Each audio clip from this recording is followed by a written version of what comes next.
సభాధ్యక్షుడు పరిగి శాసనసభ్యులు వికారాబాద్ జిల్లా పార్టీ అధ్యక్షుడు మిత్రుడు రామ్మోహన్ రెడ్డి గారు ఈ కార్యక్రమాన్ని ఇంత పెద్ద ఎత్తున ఏర్పాటు చేసి వేలాదిగా కొడంగల్ నియోజకవర్గ నలుమూలల నుంచి విజయవంతం చేసిన మా సోదరుడు తిరుపతి రెడ్డి గారు, మాజీ శాసనసభ్యులు పెద్దలు గురునాథ్ రెడ్డి గారు, ఈ కార్యక్రమానికి ఈ గొప్ప శుభ సందర్భంలో వేలాది కోట్ల రూపాయలు మంజూరు చేసి కొడంగల్ ప్రజల యొక్క ఆనందంలో భాగస్వాములు కావడానికి ముఖ్య అతిథులుగా విచ్చేసిన పెద్దలు సాగునీటి పారుదల శాఖ మాత్యులు ఉత్తమ్ కుమార్ రెడ్డి గారికి, కోమటిరెడ్డి వెంకటరెడ్డి గారికి, జూపల్లి కృష్ణారావు గారికి, ఉమ్మడి మహబూబ్ నగర్ జిల్లా నుంచి వచ్చిన వివిధ శాసనసభ్యులకు, వికారాబాద్ పరిగి తాండూర్ శాసనసభ్యులకు, స్పీకర్ గడ్డం ప్రసాద్ కుమార్ గారికి, మంత్రివర్యులు పెద్దలు దామోదర్ రాజ నరసింహ గారికి, అదేవిధంగా రంగారెడ్డి వికారాబాద్ జిల్లా పరిషత్ చైర్పర్సన్ గారికి, శాసన మండలి సభ్యులు మహేందర్ రెడ్డి గారికి, అదేవిధంగా జిల్లా పార్టీ నాయకులు, మండల పార్టీ నాయకులు, రాష్ట్రంలో వివిధ ప్రాంతాల నుంచి వచ్చిన కాంగ్రెస్ పార్టీ నాయకులు, అదేవిధంగా మాజీ శాసనసభ్యులు, ఏఐసిసి సెక్రటరీ, సిడబ్ల్యూసి మెంబర్ మిత్రుడు వంశీచంద్రెడ్డి గారికి, ప్రాణ సమానులైన కాంగ్రెస్ పార్టీ కార్యకర్తలకు, కొడంగల్ నియోజకవర్గ ప్రజలందరికీ హృదయపూర్వకంగా మీకందరికీ నమస్కారాలు, ధన్యవాదాలు. మిత్రులారా, ఈరోజు తెలంగాణ రాష్ట్ర ముఖ్యమంత్రిగా కోస్గి గడ్డ మీద నుంచి కొడంగల్ నియోజకవర్గం నుంచి నిలబడి మాట్లాడుతున్నానంటే ఈ కొడంగల్ శాసనసభ నియోజకవర్గ ప్రజలు ఆశీర్వదించి హక్కున చేర్చుకొని గుండెల్లో పెట్టుకొని భుజాల మీద మోసి శాసనసభ్యుడిగా 3 సార్లు గెలిపిస్తే ఈరోజు మీ అభిమానాన్ని మూటగట్టుకొని ఢిల్లీ స్థాయిలో గుర్తింపు గౌరవాన్ని తెచ్చుకొని తెలంగాణ రాష్ట్ర ముఖ్యమంత్రిగా ఈరోజు ఇక్కడ నిలబడ్డానంటే మీ అభిమానము గుండెల నిండా నింపుకొని ఆదరించినందుకే ఇవాళ తెలంగాణ రాష్ట్ర ముఖ్యమంత్రిగా ఇక్కడ నిలబడ్డానని సగర్వంగా తెలియజేస్తున్న మిత్రులారా, జడ్పీటీసీగా, శాసన మండలి సభ్యుడిగా, 3 సార్లు ఎమ్మెల్యేగా, ఒక్కసారి ఎంపీగా, ఎక్కడో నల్లమల మారుమూల ప్రాంతంలో ఉండే ఒక చిన్న గ్రామం నుంచి ఒక రైతు బిడ్డగా బయలుదేరి ఈరోజు తెలంగాణ రాష్ట్ర ముఖ్యమంత్రిగా ఇక్కడ నిలబడ్డానంటే ఈ పాలమూరు గడ్డ ఆదరించి ఆశీర్వదించి హక్కున చేర్చుకున్నందుకే ఈరోజు రాష్ట్రానికి నాయకత్వం వహించే అవకాశం శ్రీమతి సోనియా గాంధీ గారు, మల్లికార్జున్ ఖర్గే గారు, రాహుల్ గాంధీ గారు మనకు అవకాశం ఇచ్చారు. మీకందరికీ తెలుసు, ఈ గడ్డ మీద ఇక్కడి నుంచే ఎన్నికల సందర్భంగా శ్రీమతి ప్రియాంక గాంధీ గారు వచ్చినప్పుడు వేలాదిగా మీరు అండగా నిలబడి ఆనాడు ప్రియాంక గాంధీ గారిని స్వాగతం పలికినరు. ఆనాడు కాంగ్రెస్ పార్టీ జెండాను ఈ గడ్డ మీద ఎగరేస్తాం, తెలంగాణ రాష్ట్రంలో గెలిపిస్తామని మీరు మాట ఇచ్చిండ్రు. కాబట్టి ఈరోజు గాంధీ కుటుంబం, కాంగ్రెస్ పార్టీ ఇవాళ ఆశీర్వదించి తెలంగాణ రాష్ట్ర ముఖ్యమంత్రిగా అవకాశం ఇచ్చిండ్రు. మిత్రులారా, ఇవాళ ఆలోచన చేయండి. ఆనాడు తెలంగాణ ఉద్యమంలో కరీంనగర్ పార్లమెంట్లో నిలబడితే ఓడిపోతానన్న భయంతో కల్వకుంట్ల చంద్రశేఖరరావు గారి కరీంనగర్ నుంచి పాలమూరు జిల్లాకు వలస వస్తే మహబూబ్ నగర్ పార్లమెంటు నియోజకవర్గంలో మనము గెలిపించి ఆశీర్వదించి పార్లమెంటులో నోరు లేకపోయినా, పార్లమూరులో ఊరు లేకపోయినా చంద్రశేఖరరావు గారిని మనం ఎంపీగా గెలిపిస్తే ఆనాడు ఎంపీగా గెలిచి తెలంగాణ రాష్ట్రాన్ని తెచ్చిన అని చెప్పిండు. నేను అడుగుతున్న ఇవాళ ఈ వేదిక మీద నుంచి మాజీ ముఖ్యమంత్రి కల్వకుంట్ల చంద్రశేఖరరావును, ఆనాడు ఎక్కడి నుంచో వలస వచ్చిన నిన్ను వివిధ ప్రాంతాలకు తట్ట పని, పార పని, మట్టి పని, బొగ్గుబాయి, దుబాయ్ లాంటి వలసలు పోతున్న మా జిల్లా ప్రజలు వలస వచ్చిన నిన్ను పార్లమెంటు సభ్యుడిగా గెలిపిస్తే తెలంగాణ రాష్ట్రం వచ్చిన తర్వాత 10 సార్లు ముఖ్యమంత్రిగా ఉన్నావు కదా, మా ప్రాంతానికి ఏమైనా చేసినవా? పాలమూరు రంగారెడ్డి ఎత్తిపోతల పథకాన్ని ప్రారంభించి కాంట్రాక్టర్లు కట్టబెట్టి 27,000 కోట్ల రూపాయల ఖర్చు పెట్టి 1 ఎకరాకు కూడా నీళ్లు ఇవ్వలేకపోయినావు. ఈ రోజు ఈ గడ్డ మీద ఈ ప్రజలకు నువ్వు క్షమాపణ చెప్పిన తర్వాతనే మళ్ళా ఈ జిల్లాలో నువ్వు ఓటు అడగాలి అని చెప్పి చంద్రశేఖరరావు గారిని గట్టిగా డిమాండ్ చేస్తున్నా. 10 సంవత్సరాల సుదీర్ఘ కాలం 1,000 కోట్ల రూపాయల ఖర్చు పెట్టినా అదనంగా 1 ఎకరాకు పాలమూరు రంగారెడ్డి ఎత్తిపోతలతో నీళ్లు ఇవ్వలేదు.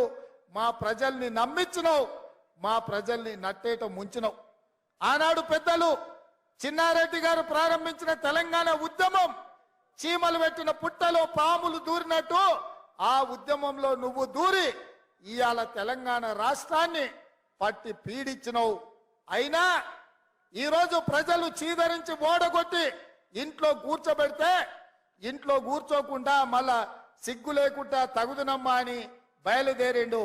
అల్లుడేమో నల్గొండ నుంచి, కొడుకేమో మహబూబ్ నగర్ నుంచి పాదయాత్రలు చేపడతారంట. చీకొట్టినా సిగ్గు రాలే మీకు. ఈ జిల్లాలో 14 సీట్లుంటే 12 ఇట్ల బండకేసి కొట్టి బొంద పెట్టినా ఏ మోకం పెట్టుకొని పాలమూరు జిల్లాకు వస్తావని చెప్పి నేను ఈ వేదిక మీద నుంచి అడగదలుచుకున్న చంద్రశేఖరరావు. నువ్వు భీమా పూర్తి చేసినావా, నెట్టంపాడు పూర్తి చేసినావా, కోయిల్ సాగర్ పూర్తి చేసినావా, కల్వకుర్తి పూర్తి చేసినావా, ఎస్ఎల్బి పూర్తి చేసినావా, దేవాదుల పూర్తి చేసినవా, ప్రాణహిత చెవెళ్ళ పూర్తి చేసినవా? ఈ రోజు 10 ఏళ్లలో 2 లక్షల కోట్ల రూపాయలు ఖర్చు పెట్టి ఈ రోజు ఏ ప్రాజెక్టులు పూర్తి చేయలే. ఉమ్మడి రాష్ట్రంలో సమైక్య పాలనలో జరిగిన అన్యాయానికంటే, ఆనాడు జరిగిన నీళ్ల దోపిడీ కంటే నువ్వు ముఖ్యమంత్రి అయిన తర్వాతనే తెలంగాణకు తీరని నష్టం జరిగింది. లెక్కలతో సహా పెద్దలు ఉత్తమ్ కుమార్ రెడ్డి గారు శాసనసభలో మిమ్మల్ని అడిగిండు, కడిగిండు, బండకేసి కొట్టిండన్న సంగతి ఈ వేదిక మీద నుంచి నేను చెప్పదలుచుకున్నా. మిత్రులారా, ఆనాడు ఉమ్మడి రాష్ట్రంలో సీమాంధ్రకు చెందిన ముఖ్యమంత్రులకు తెలంగాణ అంటే ఒక భయం ఉండే. ఈ నాయకులు ప్రశ్నిస్తారని నిధుల దోపిడీ, జల దోపిడీ పాల్పడాలంటే ఒళ్ళు దగ్గర పెట్టుకొని ఆలోచన చేస్తోళ్ళు. ఆ రోజు వాళ్ళు చేయనంత బరితెగింపు నువ్వు ఆ పక్కన జగన్మోహన్ రెడ్డి గారు పోతిరెడ్డి పాడు కావచ్చు, రాయలసీమ లిస్టు కావచ్చు, ముచ్చుమర్రి కావచ్చు, మాల్యాల కావచ్చు, రోజుకు 12 టీఎంసీల నీళ్లు రాయలసీమకు తరలించకపోతుంటే జగన్మోహన్ రెడ్డి గారిని ప్రగతి భవన్ కు పిలిచి పంచభక్ష ప్రమాణాల భోజనం పెట్టినావు. 203 జీవో ద్వారా రాయలసీమను రతనాల సీమ చేస్తా అని చెప్పినావు. రోజమ్మ పిలిచి నీకు రాగి సంకటి నాటుకోడు పులుసు పెట్టంగానే పులుసు తిని అల్చు ఇచ్చి బలిచిపోయి రాయలసీమకు నీళ్ళు ఇస్తాన్నావు. గాని పాలమూరులో నిన్ను పార్లమెంటుకు పంపిస్తే మా ప్రాజెక్టులు ఎందుకు పూర్తి చేయలేదని నేను ఆ సోయిలేని దద్దమ్మలను నేను అడుగుతున్న ఈ వేదిక మీద నుంచి. మేం చేసిన నేరమేంది? పాలమూరు జిల్లాను ఎడారిగా మార్చి ఈ రోజు ఇంకా వలసలు ఆగకుండా అన్యాయం చేసి ఇవాళ మళ్ళీ రేపు పార్లమెంట్ ఎన్నికలలో ఓట్లు అడగడానికి వస్తాడంట. నేను అడుగుతున్న చంద్రశేఖరరావును, ఈ 10 ఏళ్లలో మా జిల్లా పేరులో, మా జిల్లా అభివృద్ధి ముసుగులో వేలాది కోట్ల రూపాయలు కాంట్రాక్టర్లకు ఇచ్చి కమిషన్లు కొట్టి పాలమూరును ఎండబెట్టినావు. కొడంగల్ ఎడారిగా మారింది, వలసలు ఆగలేదు. ఇవాళ మేము ఓట్లు అడగాలంటే కొడంగల్ కాదు పూనా పోవాల్సి వస్తుంది. ఎందుకు మా లంబాడి సోదరులు తండాలు వదిలి పూనా, బొంబాయి ప్రాంతాలలో నివసిస్తున్నారంటే ఈ ప్రాంతం ఎడారిగా ఉంది కాబట్టి మా బిడ్డలు ఇవాళ వలస పోతున్నారు. అందుకే ఆయనలో నేను చెప్పిన, మీరు నాటిన మొక్క ఇవాళ పెద్దదైంది, వృక్షమైంది, రాష్ట్రానికి నీడిచ్చే పరిస్థితి వచ్చింది. మీరు ఆదరించి అత్యధిక మెజారిటీతో గెలిపించండి. ఈ రాష్ట్రానికి ముఖ్యమంత్రినై 70 ఏళ్ళ మన గోసలు తీర్చడానికి పార్టీ నాయకులందరినీ ఒప్పిస్తానని నేను చెప్పిన. మీరు మీ మాట నిలబెట్టుకున్నారు.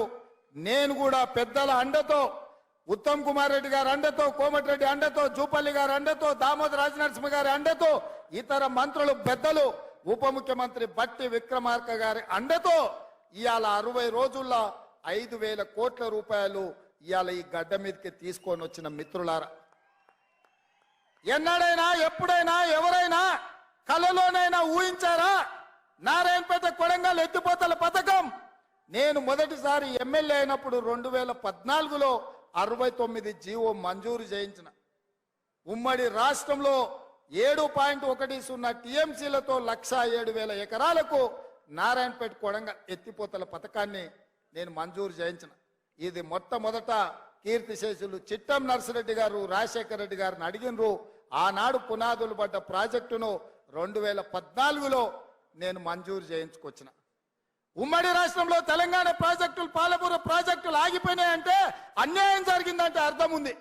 కానీ తెలంగాణ రాష్ట్రం వచ్చిన తర్వాత వచ్చిన రాష్ట్రంలో నేను ఎంపీగా గెలిపించిన ప్రాంతానికి మంజూరైన నారాయణపేట కొడంగల్ ఎత్తిపోతల పథకం 10 ఏళ్లు పడావు పడ్డదంటే దీనికి దుర్మార్గం టిఆర్ఎస్ నాయకులు కాదా అని నేను అడుగుతున్నా. ఇవాళ టిఆర్ఎస్ ఒక కథ అయితే ఇక బీజేపీ వాళ్ళది ఇంకో కథ. సన్నాయుడెంబడి కొమ్మోడెంబడి సన్నాయుడు పడ్డట్టు బీజేపీ బీఆర్ఎస్ ఒక్కడే కూర్చున్నారు. ఇవాళ సీకట్లో ఒప్పందం, పొద్దుటి పూట ఈయనతో మాట్లాడతారు, రాత్రి పూట వాళ్ళతో మాట్లాడుకుంటారు. ఇవాళ బీజేపీ వాళ్ళు కూడా ఓట్లు అడుగుతారు.